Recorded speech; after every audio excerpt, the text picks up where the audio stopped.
लोग देखने जा रहे हैं कि हम लोग टीके इंटर के अंदर बटन पे क्लिक कैसे करवाएंगे और जो इनपुट या एंट्री हमने बनाया उनकी वैल्यूज कैसे लेंगे। और इस सैंपल एग्जांपल को समझने के लिए हम लोग बेसिकली एक एडिशन का प्रोग्राम बनाने जा रहे हैं ग्राफिक्स से। Program using GUI। तो एडिशन के प्रोग्राम को बनाने के लिए मेरे को सबसे पहले क्या चाहिए होगा, एडिशन के प्रोग्राम को बनाने के लिए मुझे सबसे पहले कुछ एंट्रीज चाहिए होंगे, कुछ बटन्स चाहिए होंगे।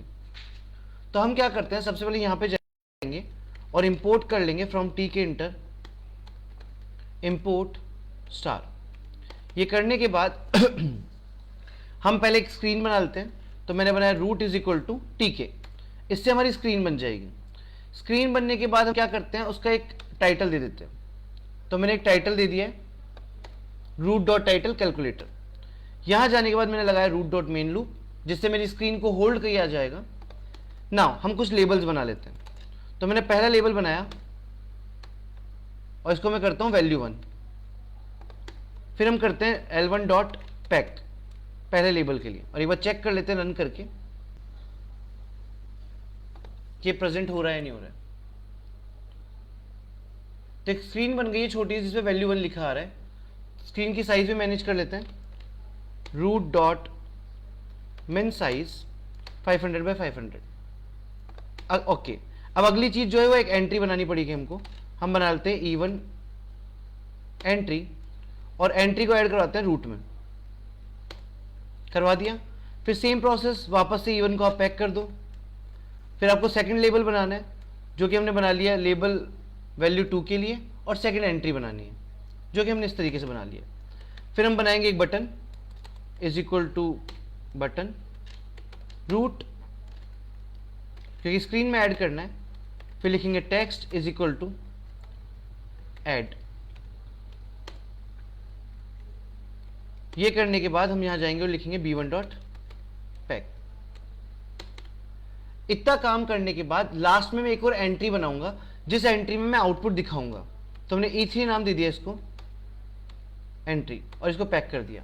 एक बार अपन आउटपुट देख लेते हैं क्या आ रहा है ग्राफिक्स का। यहां वैल्यू 1 डालूंगा, फॉर एग्जांपल 2, यहां वैल्यू 3 डालूंगा, और जैसे ऐड के बटन पे क्लिक करूंगा इस थर्ड एंट्री में 5 आंसर आ जाना चाहिए। कुछ ऐसा ही काम करने जा रहे हैं। परफेक्ट। तो क्या करेंगे, सबसे पहले ग्राफिक्स के अंदर GUI में टीके इंटर में हम लोग वेरिएबल बनाना सीखेंगे, वेरिएबल कैसे बनते हैं। तो फॉर एग्जांपल मैं सबसे ऊपर गया, जहां पे हमने लेबल बनाया उसके नीचे इस जगह पे हम लोग जाके पहले कुछ वेरिएबल बनाएंगे। मैंने बनाया वैल्यू 1, और डेटा टाइप ऐसे लिखा जाता है। अगर आपको स्ट्रिंग वैल्यू लेनी है तो स्ट्रिंग वेर, इंटीजर वैल्यू लेनी है तो इंट वेर। इस तरीके से हम वैल्यूज को लिखेंगे। मैंने बनाया value 2 is equal to string var, और तीसरा एक और वेरिएबल की जरूरत पड़ेगी मेरे को, value 3 is equal to string var. देख लेते हैं हमारे, परफेक्ट, सब कुछ सॉर्टेड है। 3 वेरिएबल हमने बना लिए। अब हम क्या करने वाले हैं, इन तीनों वेरिएबल्स को जो हमने बनाए हैं यहाँ पे वैल1, वैल2, वैल3, इन तीनों को हम अटैच करेंगे हमारे एंट्री के साथ। पहला E1 एंट्री के साथ अटैच करते हैं वैल1 को। तो अटैच करने के लिए हम यूज करते हैं टेक्स्ट वेरिएबल वैल1। सेम E2 के साथ टेक्स्ट वेरिएबल वैल2, और लास्ट एंट्री हमारा ये रहा E3, इसके साथ हम अटैच करेंगे टेक्स्ट वेरिएबल वैल3। हमने क्या किया वापस बता देता हूं, हमने बेसिकली 3 वेरिएबल बनाए ऊपर, जिनका डेटा टाइप स्ट्रिंग रखा है हमने, और तीनों को हमने अटैच कर दिया है किससे, इन एंट्रीज से। मैं एक बार दिखाना चाहूंगा ये कैसे काम करेगा। उसके लिए हम बटन के क्लिक पे काम करेंगे। तो बटन पे क्लिक करवाने के लिए हम लोग यूज करेंगे कमांड, और यहां पे एक फंक्शन को कॉल कर लेंगे टेस्ट नाम से। अब ऊपर जाएंगे जहां वेरिएबल बनाए थे, और वहां जाके इस टेस्ट नाम के फंक्शन को डिफाइन करेंगे इस तरीके से। हो गया। अब एक बार के लिए हम क्या करते हैं, यहां पे प्रिंट करवा देते हैं। तो मैंने लिखा प्रिंट, और एक बार वैल1 प्रिंट करके देखता हूं, वैल1 वैल्यू 1 डॉट गेट। ये करने से क्या होगा, उसकी वैल्यू हमें प्रिंट होके मिल जाएगी। हम वैल्यू 2 को भी प्रिंट करवा लेते हैं एक बार के लिए, वैल2 डॉट गेट। चलो चेक करते हैं। अभी हमने क्या किया, ये हमारा ग्राफिक्स है। हम ग्राफिक्स पे गए, वैल्यू 1 में एक वैल्यू डाली, वैल्यू 2 में एक वैल्यू डाली, और ऐड बटन पे क्लिक किया तो जो मैंने दो वैल्यू डाली थी वो दोनों वैल्यूज मेरे को यहां मिल गई है। मैं वापस वैल्यू चेंज करके देख लेता हूं, इसको 21 कर लिया है, इसको 32 कर दिया है। तो क्या हुआ है, वापस से प्रोसेस समझाने की कोशिश करता हूं। हमने बटन पे क्लिक करने के लिए लगाया कमांड। कमांड में हमने एक फंक्शन को कॉल किया और उस फंक्शन को हमने यहां ऊपर बना दिया है, यहां डिफाइन कर दिया है।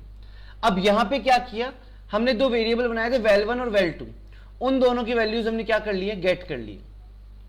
अब इन वैल्यूज को गेट करने के बाद हम आते हैं और कैलकुलेशन करवाते हैं। हमने एक वेरिएबल बनाया x नाम से, जो वैल्यू स्ट्रिंग टाइप की थी उसको इंटीजर में टाइप कास्ट कर दिया।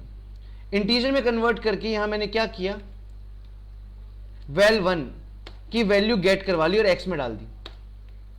सेम इसी तरीके से y नाम का एक वेरिएबल बनाया, इंटीजर में टाइप कास्ट किया और val2 की वैल्यू गेट करवा ली।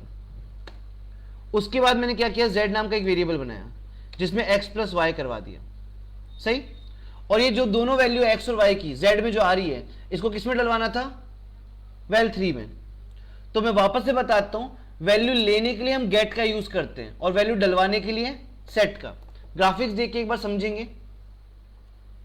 वैल्यू 1 हमें लेनी है, वैल्यू 2 हमें लेनी है और जो आंसर आएगा वो डलवाना है किसमें, val3 में। यहां पे तो मैंने यहां डाला 2, यहां डाला 3 और ऐड पे क्लिक किया तो इसमें आंसर आया 5।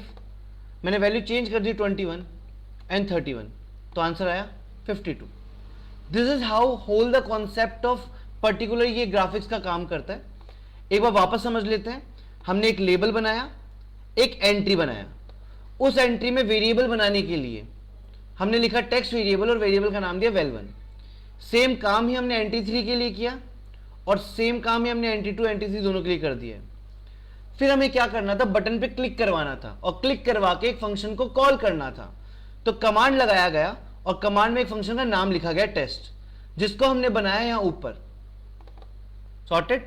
इसके बाद हमने क्या किया, जो हमारे 3 एंट्री थे जिनका नाम था val1, val2 और val3, हमने पहले एंट्री की वैल्यू गेट करके इंटीजर में कन्वर्ट करी, दूसरे एंट्री की वैल्यू गेट करके इंटीजर में कन्वर्ट करी, फिर दोनों वैल्यूज को ऐड करवाया और तीसरे एंट्री के ऊपर हमने उनको सेट कर दिया। इस तरीके से हमने इस काम को एग्जीक्यूट करवाया।